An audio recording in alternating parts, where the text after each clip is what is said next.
नमस्कार मित्रांनो, मी doctor R S Sonawane, psoriasis specialist, Pune आणि मुंबई येथे आपले क्लिनिक आहे सोरायटिड सोरायसिस रिसर्च आणि होमिओपॅथिक क्लिनिक्स प्रायव्हेट लिमिटेड. दिनांक 29 ऑक्टोबर हा जागतिक सोरायसिस दिन म्हणून साजरा करण्यात येतो आणि त्यानिमित्त पूर्ण जगभरात सोरायसिस विषयी माहिती देण्यासाठी किंवा सोरायसिस विषयी जागरूकता करण्यासाठी विविध प्रकारे, उदाहरणार्थ टीव्हीवर आपण जे वेबिनार घेतोय पहिल्यांदा, त्या प्रकारे न्यूजपेपर्स मध्ये आर्टिकल्स, काही आता कोविडमुळे अनेक लोक एकत्र होऊ शकत नाही, पण बऱ्याच देशांमध्ये लोक एकत्र येतात, सगळे सोरायसिस पेशंट, आणि एकत्र येऊन त्यांचे अनुभव सांगतात आणि काही डॉक्टर्स त्यांना काही लेक्चर्स देतात सोरायसिस विषयी. असे विविध उपक्रम साजरे केले जातात. त्याच उपक्रमाचा भाग म्हणून आज आपण सोरायसिस आणि होमिओपॅथिक ट्रीटमेंट काय आहे आणि जागतिक सोरायसिस दिन हा का साजरा केला जातो आणि काय त्याचं उद्दिष्ट आहे त्याबद्दल आपण बघूया. सगळ्यात पहिल्यांदा आपल्याला माहिती पाहिजे की सोरायसिस म्हणजे काय, म्हणून आपण सोरायसिस म्हणजे काय याच्यासाठी आपण बघूया. मी स्क्रीन शेअर करतो, म्हणजे पीपीटी, त्याच्याने तुम्हाला लक्षात येईल की सोरायसिस विषयी आपण. हा त्वचा विकार जरी असला तरी हा कुठल्या इन्फेक्शनमुळे होत नाही, तर आपल्या शरीराच्या ज्या पेशी आहेत त्या पेशींचं जे पुनरुत्पादन आहे, ज्या वेळेला प्रमाणापेक्षा जास्त 10 ते 15 पटीने होतो, त्यावेळेला ही जी वाढलेली त्वचा आहे ही कोंड्याच्या स्वरूपात मिळते आणि त्याला आपण सोरायसिस म्हणतो. सोरायसिस हा जो आजार आहे हा अतिशय क्षुल्लक कारण की जे तुम्ही समजू शकत नाही अशा कारणाने पण तो लक्षात येतो. उदाहरणार्थ, हाताच्या बोटांच्या नखावर जे खड्डे असतात ते सुद्धा सोरायसिसचं कारण असू शकतं. हा जो याला आपण सौम्य सोरायसिस असं म्हणतो. हा एक प्रकार आहे आणि वर्षानुवर्ष तुम्हाला कळत नाही, इव्हन डॉक्टरांना कळत नाही की हा सोरायसिस आहे. या उलट सोरायसिसचा दुसरा आपण स्लाइड बघतोय की हा एक स्लाइड आहे.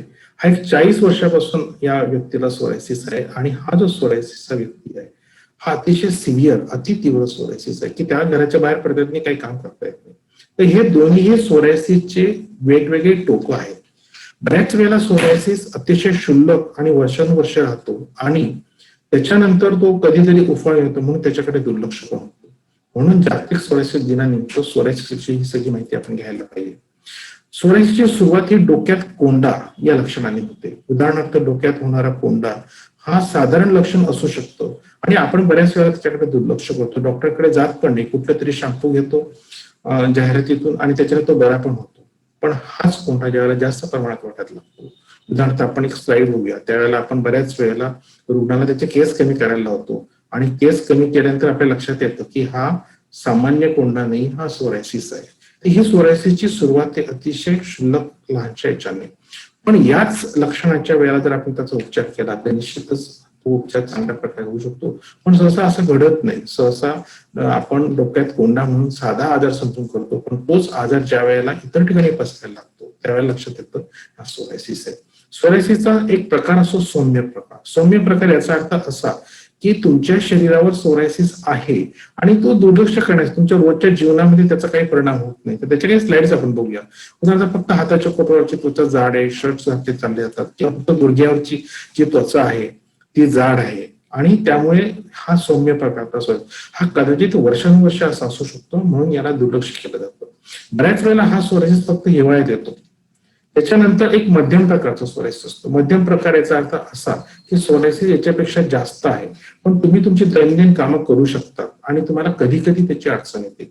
उदाहरणार्थ, हा गटेड प्रकारातला सोरायसिस आहे, हा सामान्य प्रकार नाहीये. हा एक गटेड प्रकारातला सोरायसिस आहे आणि त्याच्यानंतर येतो तीव्र सोरायसिस. तीव्र सोरायसिस म्हणजे या मुलाला संपूर्ण शरीरावर सोरायसिस आहे, याला याची रोजची कामं करणं जे आहे कठीण होत आहे. तर हा जो प्रकार आहे हा गटेड प्रकार आहे. त्याच्यानंतर हा पण एक प्रकार आहे की हा प्लाक प्रकार आहे, संपूर्ण शरीरावर आहे, हा एक तीव्र सोरायसिस. त्याच्यानंतर एक येतो अतितीव्र सोरायसिस. अतितीव्र सोरायसिस म्हणजे याचा अर्थ असा की त्याला घरात राहणं शक्यच नाही, त्याला काम करणं शक्यच नाही, तर त्याला हॉस्पिटल ऍडमिट व्हावं लागेल. तर असे जे अतितीव्र सोरायसिस आहे, कधी कधी हा जो एरिथ्रोडर्मिक सोरायसिस आहे हा रुग्णाचे प्राण सुद्धा घेऊ शकतो. हा एकमेव प्रकार असा आहे. हे सगळे एरिथ्रोडर्मिक सोरायसिस आहे. नंतर अतितीव्र सोरायसिस, या सोरायसिसची दुरुस्त होण्याची खात्री नसते. पण मित्रांनो, घाबरू नका, आपण आपल्या होमिओपॅथीने हे प्रकार दुरुस्त केलेले आहेत. हे सोरायसिसचे अतितीव्र सोरायसिस आहे. सोरायसिस हा आजार केवळ त्वचेचाच नाहीये, तो सोरायसिस हा आजार कालांतराने आपल्या सांध्यांवर पण जाऊ शकतो आणि एक प्रकारचा आर्थरायटिस म्हणजे संधिवात होतो आणि हा जो संधिवात आहे याला आपण सोरियाटिक आर्थरायटिस असं म्हणतो. त्याच्यामध्ये सांधे कायमस्वरूपी वेडेवाकडे होऊ शकतात आणि ही वेडेवाकडे झालेली सांधे कधीही दुरुस्त होत नाही. म्हणून ही वेळ येऊ नये म्हणून सोरायसिस ज्या वेळेला सौम्य प्रकारात किंवा मध्यम प्रकारात आहे त्याच वेळेला त्याची योग्य ट्रीटमेंट केली, योग्य काळजी घेतली तर निश्चितच सोरायसिस दुरुस्त होऊ शकतो. आता हे सगळे सोरायसिस बद्दलचे. आता जागतिक सोरायसिस दिन हा जो आपण साजरा करतोय हा काय करतो, नेमका जागतिक सोरायसिस दिन म्हणजे काय? तर जागतिक सोरायसिस दिन हा जो दिन आहे हा 29 ऑक्टोबर या दिवशी साजरा करण्यात येतो आणि 29 ऑक्टोबरला पूर्ण जगात साजरा करण्यात येतो. 2004 मध्ये साधारणतः काही सोरायसिस रुग्ण एकत्र आले आणि त्या सगळ्या सोरायसिस रुग्णांनी एकत्र येऊन असा विचार केला की आपले जे काही प्रश्न आहेत, साधारणतः सोरायसिस रुग्णांचे जे प्रश्न असतात ते केवळ डॉक्टरकडे जाऊन उपचार घेणे नसतात. कारण ज्या वेळेला सोरायसिस आजार होतो हा दीर्घकाळ राहणारा दुरुस्त न होणारा आजार आहे. त्यामुळे ते आजाराचे परिणाम जरी असतात ते नुसते त्या रुग्णावर नाही तर रुग्णासोबत त्याची पूर्ण फॅमिली, त्याच्या कामाच्या ठिकाणी त्याचे मित्र हे सगळे लोक त्याच्यामध्ये सहभागी असतात. या सगळ्या लोकांशी त्याचा संबंध आल्यामुळे त्याला सगळ्या लोकांकडून एक कोऑपरेशन मिळतं किंवा त्याला त्रास होत असतो. म्हणून त्याचे जे प्रॉब्लेम हे केवळ उपचाराशी मर्यादित नाही आहेत, तर सोरायसिस रुग्णाचे प्रॉब्लेम हे मानसिक, शारीरिक, भावनिक, सामाजिकही आहेत, आर्थिकही आहेत आणि ह्या सगळ्या प्रॉब्लेम्सचा विचार व्हावा, या सगळ्या प्रॉब्लेम्सवर उपाय निघावेत म्हणून सोरायसिस रुग्णांनी एकत्र येऊन जागतिक सोरायसिस दिन हा साजरा करायचं ठरवलं. आणि या जागतिक सोरायसिस दिन साजरा करताना काय काय करण्यात येतं ते आपण बघूया. तर जागतिक सोरायसिस दिन 2004 मध्ये सुरू झालं आणि दरवर्षी ज्या वेळेला जागतिक सोरायसिस दिन साजरा केला जातो त्यावेळेला कुठलं तरी त्याचं एक थीम असतं, त्याचं उद्दिष्ट असतं आणि पूर्ण वर्षभर त्या उद्दिष्टावर काम करण्यात येतं. आणि आपण सुद्धा साधारणतः 2006 ते 7 या वर्षापासून सोरायटेट मध्ये जागतिक सोरायसिस दिन साजरा केला जातो आणि दरवर्षी आपण त्या थीमवर काम करतो. आता ते थीम काय, आपण आता मी तुम्हाला माझी पीपीटी शेअर करतो, त्याच्यात आपल्याला कळेल आपले थीम काय. आता जागतिक सोरायसिस दिनाची वैशिष्ट्ये, जागतिक सोरायसिस दिनाचे वैशिष्ट्य असते की जागतिक सोरायसिस दिनानिमित्त सोरायसिस विषयी जी माहिती आहे ती सामान्य लोकांना देणे, शास्त्रोक्त माहिती देते. कारण सोरायसिस बद्दल खूप गैरसमज आहे. सगळ्यात पहिला गैरसमज आहे की सोरायसिस हा संसर्गजन्य आजार आहे. सोरायसिस संसर्गजन्य आजार नाहीये आणि ही लोकांना माहिती नाही. म्हणून जागतिक सोरायसिस दिनानिमित्त लोकांना सोरायसिस कशामुळे होतो, सोरायसिस आजार काय आहे, तो संसर्गजन्य नाहीये त्याविषयी माहिती द्यायची आहे. ही जागतिक संसर्गजन्याची वैशिष्ट्य आहे. त्याच्यानंतर सोरायसिस बद्दल जे संशोधन आहे, सोरायसिस औषधी नाही आहेत हा दुसरा गैरसमज आहे. सोरायसिस औषधी आहेत, प्रत्येक पॅथीमध्ये आहेत, पण त्याचे परिणाम वेगळे आहेत याबद्दल. त्याच्यानंतर सोरायसिस रुग्णांचे काही पर्सनल फॅमिली प्रॉब्लेम्स असतात, सोरायसिस रुग्णांचे सामाजिक प्रॉब्लेम असतात, नोकरीचे प्रॉब्लेम असतात, त्यांच्या काही मागण्या असू शकतात सरकारकडे, त्याबद्दल जी आहे त्याच्यामध्ये करण्यात येतं. आता आपण अलीकडच्या जागतिक सोरायसिस दिनाबद्दल विचार करूया. आता हा जो जागतिक सोरायसिस दिन आपण आता साजरा करतोय हा त्रैवार्षिक संकल्प यांनी केलेला आहे. जागतिक सोरायसिस दिनाचा हा त्रैवार्षिक संकल्प याच्यासाठी आहे की मागच्या वर्षी 2019 मध्ये जे त्यांचं थीम आणि ध्येय होतं ते होतं गेट कनेक्टेड. या वर्षीचं थीम आहे इन्फॉर्म्ड, बी इन्फॉर्म्ड आणि पुढच्या वर्षीचं असेल युनायटेड, बी युनायटेड. या त्रैवार्षिक संकल्पापैकी हा जो या वर्षाचा आहे हा दुसरा टप्पा आहे. जसं आपण मागच्या वर्षाच्या याच्याबद्दल जाऊ, मराठीमध्ये मी याचं भाषांतर केलंय की कनेक्टेड याचा अर्थ तुम्ही संयुक्त व्हा, एकमेकांना जोडले जा. ज्ञानी याचा earth you get knowledge, information घ्या. संघटित म्हणजे युनायटेड व्हा. तर आपण मागच्या वर्षाची थोडीशी उजळणी करूया. मागच्या वर्षीचा जो जागतिक सोरायसिस दिन होता त्याचं जे थीम होतं 2019 ते होतं लेट्स गेट कनेक्टेड. आता लेट्स गेट कनेक्टेड याचा अर्थ असा की आपण ज्या वेळेला सोरायसिस रुग्ण एखाद्या डॉक्टरकडे जातो, त्याच्याकडे उपचार घेतो आणि परत येतो. आणि डॉक्टरचा सुद्धा संबंध काय असतो की सोरायसिस रुग्णाला त्याला तपासणी दिली, औषध दिली, ते त्या पुरतेच कनेक्टेड नाही तर त्यांनी त्या व्यतिरिक्त पण कनेक्ट राहायला पाहिजे. तर कोणी कोणी कनेक्ट राहायला पाहिजे की डॉक्टरांनी सोरायसिस रुग्णाच्या उपचाराविषयी नाही तर त्याच्या जीवनाविषयी ते काय मदत करू शकतात, त्याला काय माहिती देऊ शकतात, त्याच्या शंका, आहाराविषयी काय शंका असतील, या सगळ्यांची माहिती त्याला पुरवू शकतात का, नवीन काय संशोधन आहे का, त्याच्यावर ते अभ्यास करतात. आणि त्यांनी एकामेकाशी त्याच्या रुग्णाचे पण वेगवेगळे अनुभव असू शकतात, ते रुग्णाने डॉक्टरशी शेअर करायचे. तर आपण नुसतं उपचार हा उद्देश नसून आपण कनेक्टेड पाहिजे. त्यानंतर सोरायसिस रुग्णांनी एकमेकाशी कनेक्टेड पाहिजे. आपण एकमेकाशी कनेक्टेड असताना काय नाही, प्रत्येक सोरायसिस रुग्णाच्या उपचाराविषयी वेगवेगळे अनुभव आहेत. प्रत्येक सोरायसिस रुग्णांनी अनेक वेगळे उपचार केलेले आहेत आणि ते उपचार केल्यानंतर अनेक सोरायसिस रुग्ण ज्यावेळेला एकत्र येतात आणि त्याच्यावर विचार विनिमय करतात, त्यामुळे त्यांना सगळ्यांना मदत होते की नक्की उपचार कुठला चांगला आहे किंवा कुठल्या उपचाराने चांगला फरक पडतो. म्हणजे प्रत्येक रुग्णाला असे वेगवेगळे उपचार करून आयुष्य पैसे वाया घालायचं नाही, तर सगळे रुग्ण संघटित आल्यानंतर किंवा प्रत्येक रुग्णाला त्याच्या भावनिक किंवा सामाजिक प्रॉब्लेम मध्ये, नोकरीच्या प्रॉब्लेम मध्ये काही प्रॉब्लेम आले असतील ते त्याने कशा प्रकारे सॉल्व्ह केले, हे जर त्याने आपल्या मित्रांना, म्हणजे ज्यांना सोरायसिस आहे अशा सोरायसिस मित्रांशी कनेक्टेड राहिलं तर त्यांना करतील, त्यांना मदत होईल. त्याच्यानंतर समाजाने सुद्धा सोरायसिस रुग्णांशी कनेक्ट राहायला पाहिजे की सोरायसिस हा संसर्गजन्य आजार नाहीये आणि समाजातल्या लोकांना ज्यांना सोरायसिस त्यांना माहिती पडलं, तुमच्या कामाच्या ठिकाणच्या लोकांना माहिती पडलं, तुमच्या फॅमिलीला माहिती पडलं. आता मला तुम्हाला सांगायला खूप म्हणजे हे वाटतं की बऱ्याच वेळेला माझ्याकडे नवरा आणि बायको दोन्ही येतात आणि त्यापैकी बऱ्याच वेळेला मी तपासणी केल्यानंतर ती बायकोमध्ये येते आणि मला हळूच विचारते, सर हा संसर्गजन्य आहे का? आता बघा, आपण घाबरतो रिलेशन्समध्ये, आपण डायरेक्ट पेशंटला विचारायला घाबरतो. आपण त्यापेक्षा ही माहिती आपण समाजामध्ये जेव्हा देतो त्यावेळेला घाबरायचं कारण नाही. आणि आमचं हे उद्दिष्ट हेच की ही माहिती जर तुम्हाला मिळाली तर तुम्ही सोरायसिस रुग्णांना ऍक्सेप्ट करणार. तर हे सगळे जे आपण कनेक्टेड पाहिजे, समाज हा कनेक्टेड पाहिजे, डॉक्टर समाजाशी कनेक्टेड पाहिजे, डॉक्टर रुग्णांशी कनेक्टेड पाहिजे आणि हे सगळे कनेक्शन्स जे आहेत हे एकत्र करायला लागतात. म्हणून वी शुड बी कनेक्टेड. केवळ सोरायसिस उपचार करणे हा भाग नाहीये, तर आपण सोरायसिस बद्दल जर आपल्याला निर्मूलन करायचं असेल, सोरायसिस लवकरात लवकर करायचं, दुरुस्त करायचं असेल तर आपण कनेक्टेड हवे. हे मागच्या वर्षाचं उद्दिष्ट होतं. आता या वर्षाचं जे उद्दिष्ट हे काय आहे, हे आहे सोरायसिस बद्दल बी इन्फॉर्म. हे 2020 उद्दिष्ट आहे. आता बी इन्फॉर्म याचा अर्थ काय, ही माहिती कोणाला आवश्यक आहे, तर सोरायसिस विषयीची जी माहिती आहे ही माहिती आवश्यक, यासाठी मराठीमध्ये याचं भाषांतर केलंय की ज्ञानी रुग्ण. आता बघा, इंटरनेटच्या काळामध्ये माझ्याकडे येणारे पेशंट्स असतात, ते येण्यापूर्वी त्यांनी खूप अभ्यास केलेला असतो, इंटरनेटवर अभ्यास केला असतो. पण तो अभ्यास कसा असतो, इंटरनेट हे माध्यम कसं आहे की ज्याला जे वाटेल त्याने सगळ्यांना बोलायचं आणि त्याच्यामुळे तो कन्फ्युज झालेला असतो. त्याच्यात शास्त्रोक्त माहिती किती असते ही शंका आहे, पण शास्त्रोक्त माहिती त्याला नसते, त्याला शास्त्रोक्त मिळाली पाहिजे आणि ती जर त्याला मिळाली, तो ज्ञानी असेल. कारण बऱ्याच वेळेला रुग्ण घाबरलेला असतो, त्याला ही माहिती मिळते इंटरनेटवर की सोरायसिसवर उपचार नाहीये. म्हणजे माझ्याकडे येणारे 90% रुग्ण एवढे घाबरले असतात की सर याला उपचारच नाहीयेत आणि बऱ्याच वेळेला डॉक्टर्स लोक सुद्धा याला पुष्टी देतात की याच्यावर उपचार नाहीयेत. याच्यावर उपचार आहेत आणि प्रत्येक पॅथीमध्ये आहेत, फक्त त्या उपचाराची परिणिती, त्या उपचाराचे परिणाम वेगवेगळे आहेत. काही ज्या पॅथीज आहेत त्या फक्त तुमच्या बाह्य लक्षणावर काम करणार आहेत, तात्पुरता बरा करण्यात तुम्हाला वारंवार औषध घ्यावं लागणार आहे. काही ज्या पॅथी आहेत त्या सोरायसिसच्या कारणावर काम करणारे की प्रतिकार शक्ती जी आहे त्याच्यातला बिघाड निर्माण करणारे. काही पॅथी तुम्हाला आहाराबद्दल सांगणार.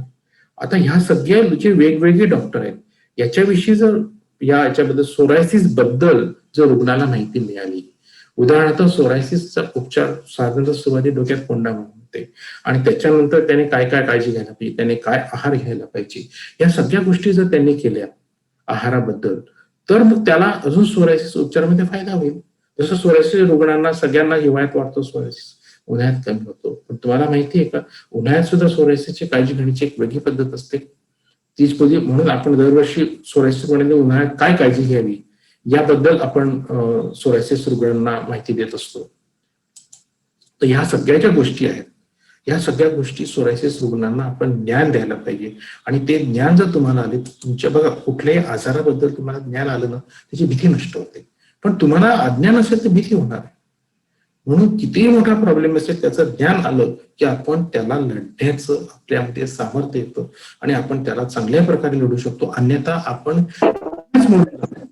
ही जी भीती ही नष्ट व्हायची असेल तर तुम्हाला ज्ञान घ्यायला पाहिजे, सोरायसिस ज्ञानी व्हायला पाहिजे, प्रश्न विचारायला पाहिजे डॉक्टर्सना किंवा आमच्या वेबसाईटवर जाऊ शकतात, ज्या ठिकाणी अतिशय विस्तृत आणि सगळ्या प्रकारची माहिती दिलेली आहे आणि ती तुम्ही घेऊ शकता. त्याच्यामध्ये तुम्हाला काही प्रश्न आले तर आमच्या ईमेलवर तुम्ही प्रश्न विचारू शकतात आणि आम्ही तुम्हाला माहिती देण्यासाठी कटिबद्ध आहोत.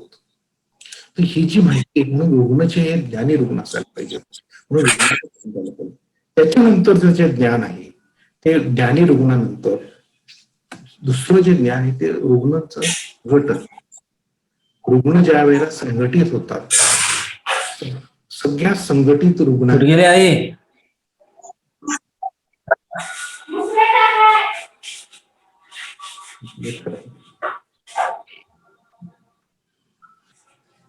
आवाज कमी करा तुमचा.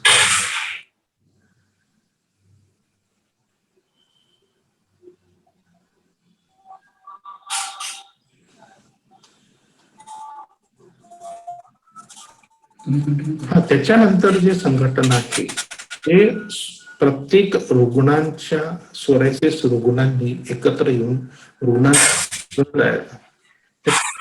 सुद्धा आपण ज्ञान पाहिजे आणि ते वेगवेगळ्या ठिकाणाहून जे ज्ञान मिळतात ते एकत्र येतात एकामेकांशी करतात. तर ते संघटन व्हायला पाहिजे. हे संघटन खूप महत्वाचं आहे. त्याच्यानंतरचं जे ज्ञान आहे ते ज्ञान आहे रुग्णसेवक. साधारणतः सेवक जे असतात, रुग्णसेवक याचा अर्थ तुम्ही जेव्हा एखाद्या डॉक्टरकडे जातात तर तुम्ही जेव्हा एखाद्या डॉक्टरकडे जाणार आहात, तिचे डॉक्टर आहेत, तर त्या डॉक्टरांनी तुमच्याशी जेव्हा बोलतात तर डॉक्टर नुसते डॉक्टर, त्या डॉक्टरांचा स्टाफ असतो. हा जो स्टाफ आहे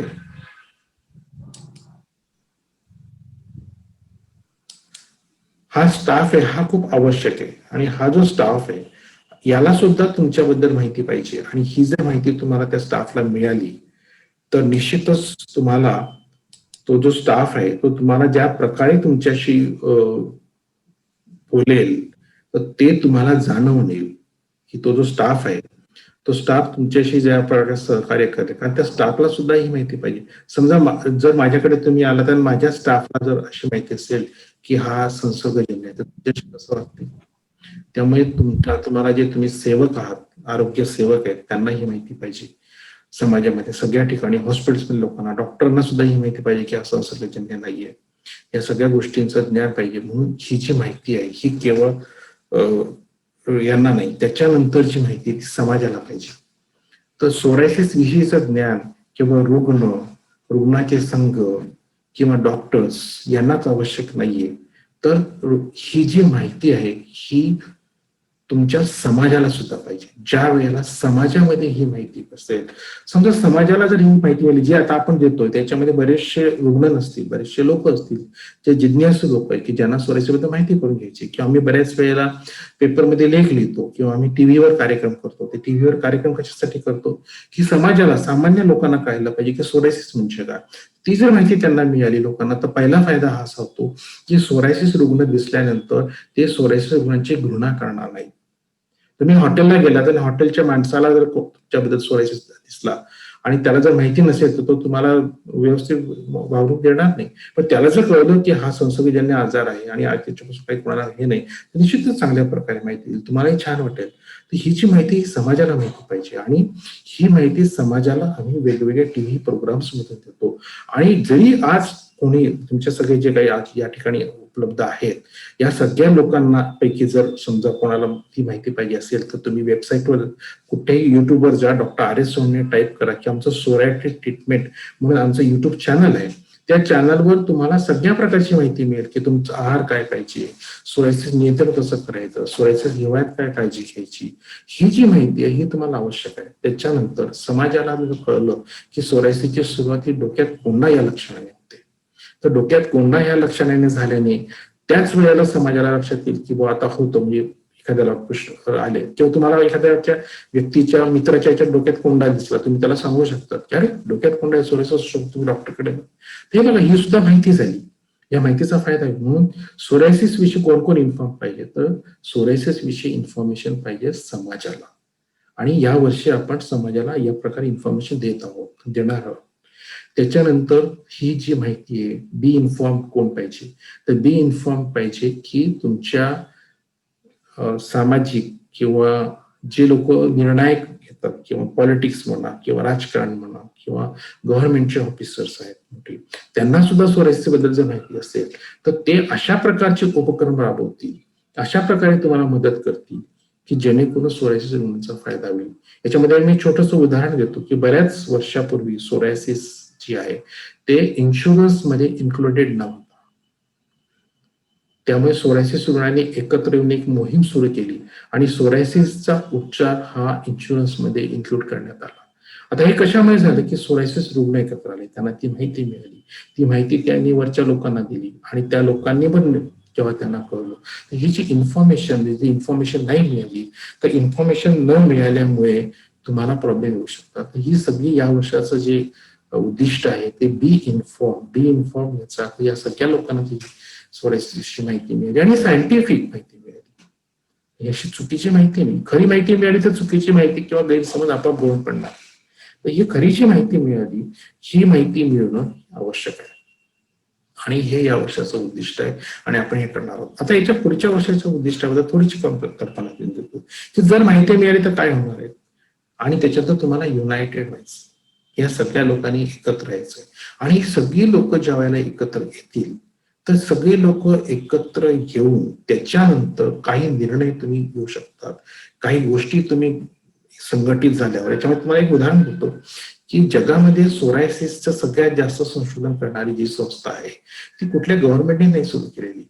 तर अमेरिकेमध्ये नॅशनल सोरायसिस फाउंडेशन जी ओरेगॉनला आहे, ते सोरायसिस रुग्णांनी एकत्र येऊन पैसे गोळा करून सोरायसिसवर संशोधन करण्यासाठी जी संस्था काढली, आज ही संस्था जगात सगळ्यात मोठी ही सोरायसिस रुग्णांनी केलेली आहे. त्यामुळे सोरायसिस रुग्णांचं पण हे एक संघटितचं एक खूप चांगलं उदाहरण आहे आणि याला सोरायसिस रुग्णांना मदत करणे. आता सोरायसिस रुग्णांमध्ये वेगवेगळ्या तऱ्हेचे लोक असू शकतात, वेगवेगळ्या पोस्ट असू शकतात. याचं छोटंसं उदाहरण मी तुम्हाला, आपल्याकडे तसं होत नाही, तर साधारणतः इतर देशांमध्ये की एक प्रकारे मोर्चा किंवा एक मीटिंग घेतली जाते आणि त्या मीटिंगमध्ये सोरायसिस रुग्ण जे प्रतिष्ठित आहेत, हॉलिवूडच्या हिरोईन्स आहेत किंवा खूप मोठे उद्योजक आहेत, ते एकत्र येतात आणि ते इतर सोरायसिस रुग्णांसमोर उभं राहून सांगतात की मी सोरायसिस पेशंट आहे आणि सोरायसिस पेशंट असल्यावरही मी आज एवढी प्रगती केलेली आहे, तुम्ही घाबरू नका. त्याच्याने लोकांना हिंमत येते आणि हे कोणी केलंय?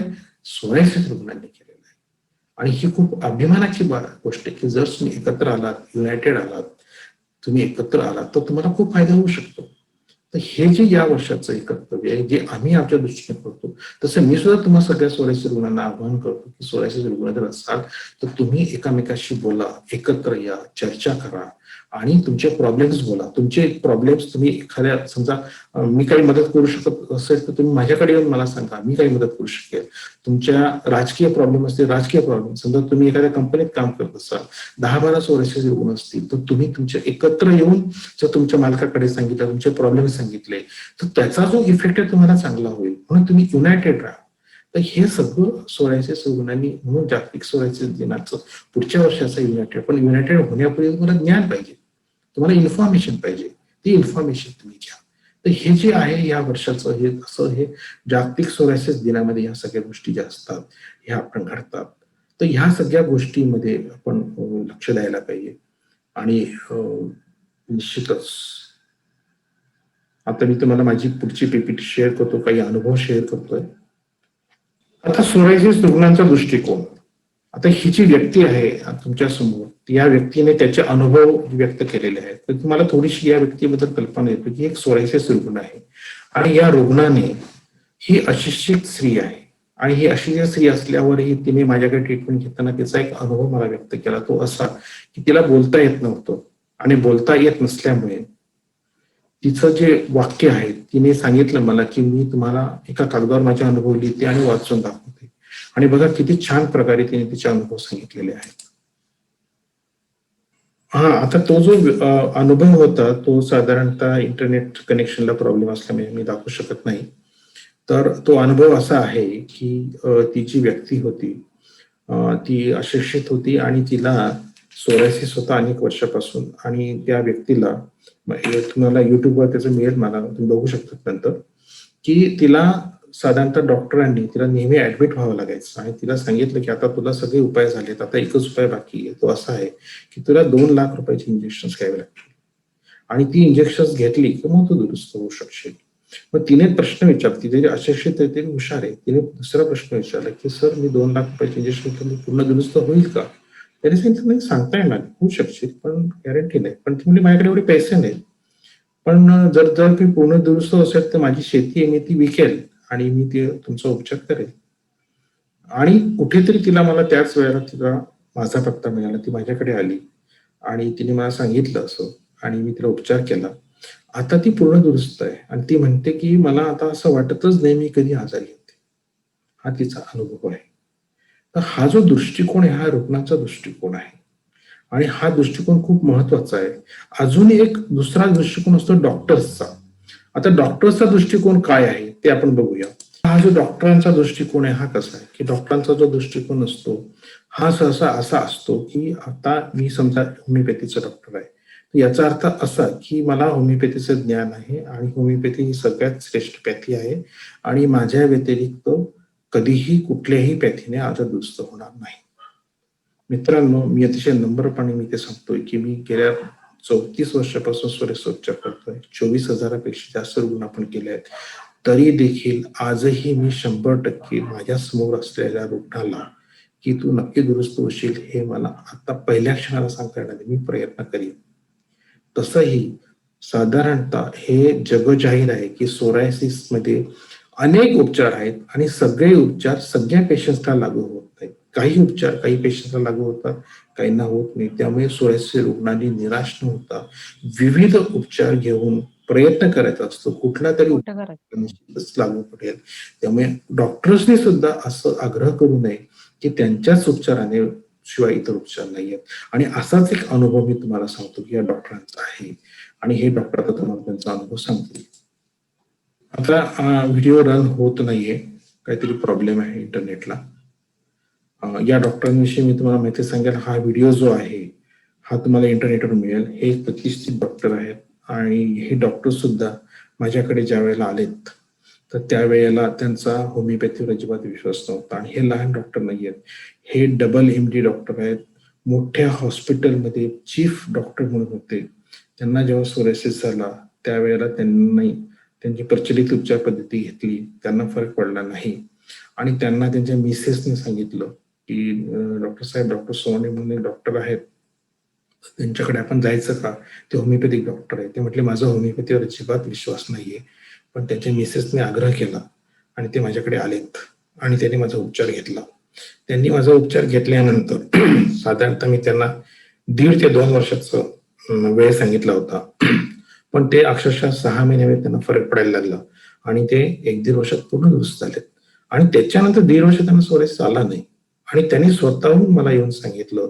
साधारणतः असे खूप कमी प्रतिष्ठित लोक असतात की जे स्वतःहून आपलं टेस्टिमोनियल देतात. तर या डॉक्टरांचे खरंच मी आभार मानेल की यांनी स्वतःहून मला सांगितलं, डॉक्टर साहेब मला जो अनुभव आलेला आहे तुम्हाला जगाला सांगायचा आहे, कारण माझी डोळे उघडले आहेत. माझा होमिओपॅथी उपचार विश्वास नव्हता आणि त्याच होमिओपॅथीने मला रोगमुक्त केलं. त्यामुळे मला हा माझा विश्वास लोकांना सांगायचा आहे आणि त्यांनी हा जो टेस्टिमोनियल दिलाय, मी सांगितले तेच शब्दामध्ये त्यांनी दिलाय. हा सुद्धा व्हिडिओ तुम्हाला तुमच्या युट्यूब चॅनलवर आमच्या मिळेल. तुम्ही आपण बघू शकता, कारण आता इंटरनेट आणि लाईट इथे नाही आहेत, त्यामुळे हे सगळे प्रॉब्लेम्स येत आहेत. तर प्लीज बेअर विथ अस. सोरायटिसचा दृष्टिकोन काय आहे?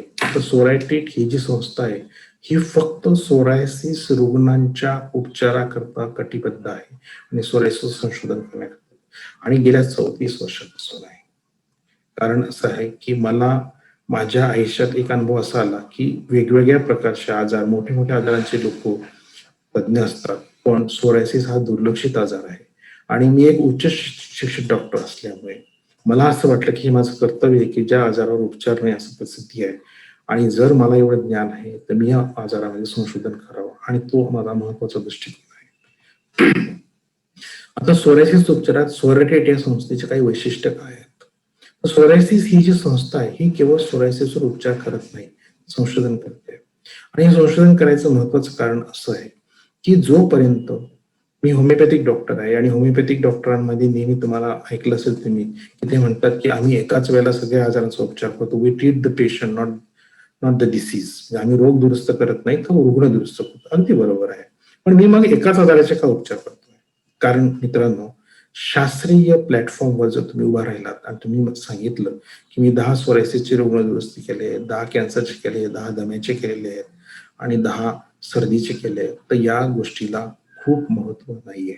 एकाच आजाराचे अनेक रुग्ण जेव्हा तुम्ही दुरुस्त करतात आणि त्या सगळ्या रुग्णांचं तुम्ही रेकॉर्ड ठेवतात आणि ते रेकॉर्ड जेव्हा तुम्ही सायंटिफिक कॉन्फरन्स समोर मांडतात तर त्याला महत्व आहे. आणि हे महत्व मी जाणलं होतं आणि म्हणून मी सोरायसिस सारख्या आजारावर संशोधन केलं.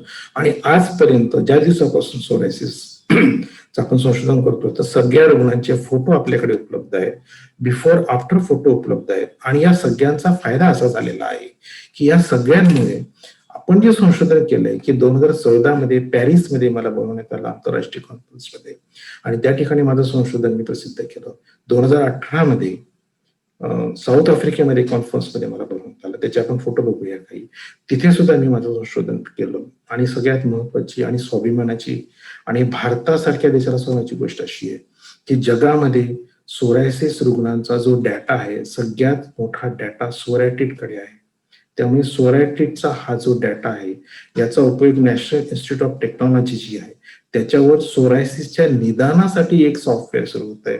सोरायसिसच्या निदानानंतर उपचारासाठी प्रोग्नोसिससाठी कसं आपण सॉफ्टवेअर आहे हे सॉफ्टवेअर ते लोक तयार करतायत आपल्या दिलेल्या डाटावर, कारण एवढा मोठा डाटाशिवाय संशोधन होत नाहीये. आणि ते आपण जगामध्ये पहिल्यांदा असं सॉफ्टवेअर आपण आणतोय की ज्याच्याने सोरायसिस रुग्णांना फायदा होईल. हे कशामुळे झालं तर जे संशोधन आपण सुरुवातीपासून केलं आहे त्याचा आता परिणाम असे त्याच्या वेगवेगळ्या क्षेत्रामध्ये याचा फायदा होतोय. तर हे सोरायटिसचं वैशिष्ट्य असे की ज्या ज्या ठिकाणी सोरायसिस रुग्णांना आवश्यक असेल, जिथे जिथे त्यांना फायदा होत असेल त्या त्या ठिकाणी केवळ रुग्णांचा उपचार आणि पैसा कमवणे हे नाही तर सोरायसिसवर संशोधन करणे आणि संपूर्ण जगाला याचा फायदा होईल हे सोरायटिसचं वैशिष्ट्य आहे आणि हे आजही आपण करत आहोत. आता सोरायसिस हा जो आजार आहे याचं सगळ्यात महत्वाचं मी तुम्हाला सांगेल की महत्वाची गोष्ट अशी की आपल्याला हे सगळे जे गैरसमज झाले आहेत की याच्यामध्ये बऱ्याच वेळेला सोरायसिस रुग्णांना आजार होण्यापूर्वी त्यांची मानसिकता आणि सोरायसिस याचा खूप जवळचा संबंध आहे.